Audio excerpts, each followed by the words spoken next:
साथियों, वाहिगुरू जी का खालसा, वाहिगुरू जी की फतेह। साथियों, जिवें तुहानूं पता है कि संयुक्त किसान मोर्चे की कॉल ते संसद कूच का सद्दा दिता गया सी पहला, फिर उत्थे किसानां दी संसद लगाउण दा सद्दा दिता गया और जिहड़ी 2 दिन 22 ते 23 संसद चली है, बहुत वधिया तरीके नाल एक विलखणता इस बारे नवां होया इतिहास दे विच कि एक पासे साडे ही चुने हुए जिहड़े भेजे हुए MP ने, नलायक MP मैं उन्होंने कहूँगा, वो चुन बैठे आपां, खासकर BJP वालियां नूं कहने हैं, और जिहड़े देश दे हित च, लोगों के हित च, मजदूरों के हित च, किसानों के हित च कोई हुण तिकर वधिया कानून नहीं लिया सके, कोई वधिया फैसले नहीं ले सके। उन्होंने याद कराउण लई कि किवें संसद चलाई दी है और जिहड़े बार बार सरकार अटैक करती सी कि किसान अनपढ़ ने, ये वर्ग लाए हुए ने, इन्हों पता नहीं है, ये दस्सण वास्ते भी ये किसान वो ने, पढ़े लिखे किसान ने, इस संसद भी चलाउणा जाणदे ने, ते हुण ये भी दस्सणगे कि भाई ये जिहड़े कानून ने इन्हां च की काला है। क्योंकि 11 वार वार्ता हुई तो उहदे विच असीं सरकार नूं हर बार हरेक मीटिंग दे विच, हर वार्ता दे विच असफल कीता, असीं सफल रहे कि कानूनां च जिहड़ियां कमियां उन्होंने दसियां गईयां कि कानून किवें काले ने। पर हुण ये जिहड़ी संसद किसानां ने लाई है, इह च एक नवीं विलखणता होर है कि जिहड़े कहिंदे ने ना कि किसानां नूं नहीं पता, मैं हुणे दसना चाहांगा, साडियां मातावां भैणां, किसान भैणां, मजदूर भैणां, वो सारियां भी संसद लगाउणगीਆਂ। कल 26 तरीक नूं, 26 जुलाई नूं कल एक संसद होएगी जिहड़ी किसान औरतां दी, मजदूर औरतां दी ते साडियां मातावां भैणां जिहड़ियां किसानां दे घरां चों ने, परिवारां चों ने, वो संसद लगाउणगीਆਂ और उत्थे कानूनां च की काला वो दस्सणगीਆਂ। ये सरकार हुण जाण लवे भी किसानां दा, मजदूरां दा बच्चा बच्चा जाण चुका है कि ये जिहड़े कानून ने ये किवें काले ने। सो ये गल तां है संसद दी। दूसरी गल, जिन्ने साडे सिख भरा ने देशां विदेशां दे विच जां पंजाब दे विच, जां साडे भरा जिहड़े पंथक सोच रखण वाले ने, साडे वीर, असीं भी उन्हां विचों ही हां। जे किसी आगू ने पंथक सोच वाले वीरां नूं, सिख सेंटीमेंटल नूं हर्ट किया, भावनावां नूं ठेस पहुँचाई, अपशब्द बोले संतां बारे, बेशक उन्होंने कल बाद च जवान अपनी बदल ली, गल तो बदल गए और माफ़ी भी मंगनी शुरू कर दी। पर एक बारी शब्द इदां दे आगू स्टेजां तो जो बोल जाते हैं तो बड़ी ढाह लगती अंदोलन नूं भी, और खासकर सिख भावनावां नूं जिहड़ी ढाह वजी है ना पूरी होने वाली।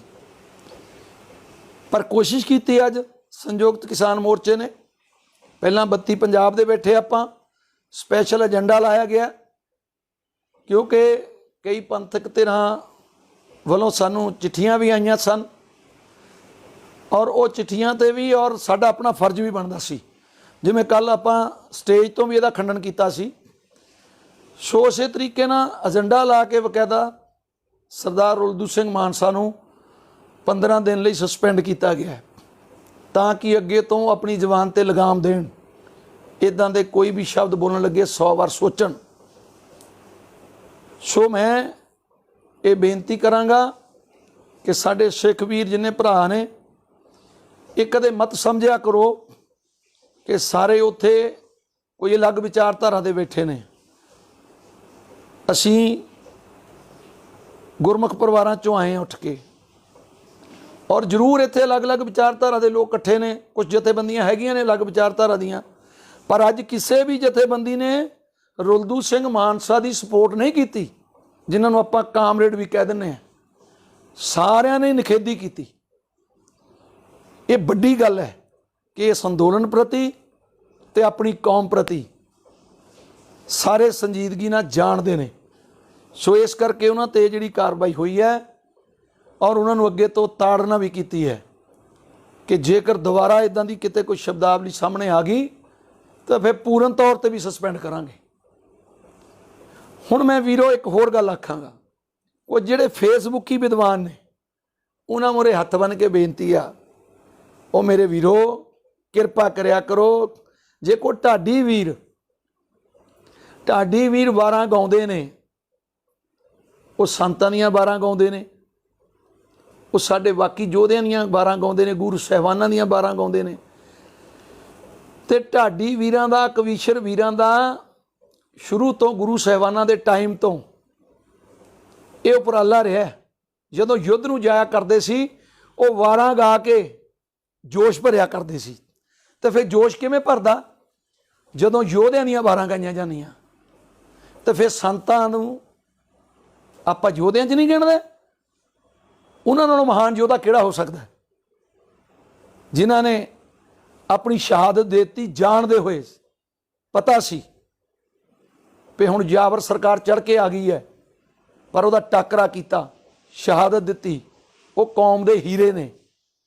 ਤੇ ਕੌਮ ਦੇ ਹੀਰਿਆਂ ਦੀਆਂ ਵਾਰਾਂ ਗਾਉਣ ਵਾਲਿਆਂ ਨੂੰ ਆਪਾਂ ਇਹ ਕਹਿ ਦਈਏ ਕਿ ਉਹਨਾਂ ਦੇ ਨਾਂ 'ਤੇ ਪੈਸੇ ਇਕੱਠੇ ਕਰਦੇ ਨੇ, ਮੇਰੇ ਵੀਰੋ ਬੜੀ ਗਲਤ ਗੱਲ ਹੈ। ਇਹ ਕਿਰਪਾ ਕਰਿਆ ਕਰੋ, ਸਗੋਂ ਜਿਹੜੇ ਹੀਰੇ ਵਾਰਾਂ ਗਾਉਂਦੇ ਨੇ ਉਹਨਾਂ ਦਾ ਮਨੋਬਲ ਵਧਾਇਆ ਕਰੋ। ਹੋਰ ਜੇ ਆਪਾਂ ਉਹਨਾਂ ਨੂੰ ਕੁਝ ਦੇ ਨਹੀਂ ਸਕਦੇ ਤੇ ਉਹਨਾਂ 'ਤੇ ਉਲਟੇ ਸਿੱਧੇ ਕਮੈਂਟ ਨਾ ਕਰੀਏ।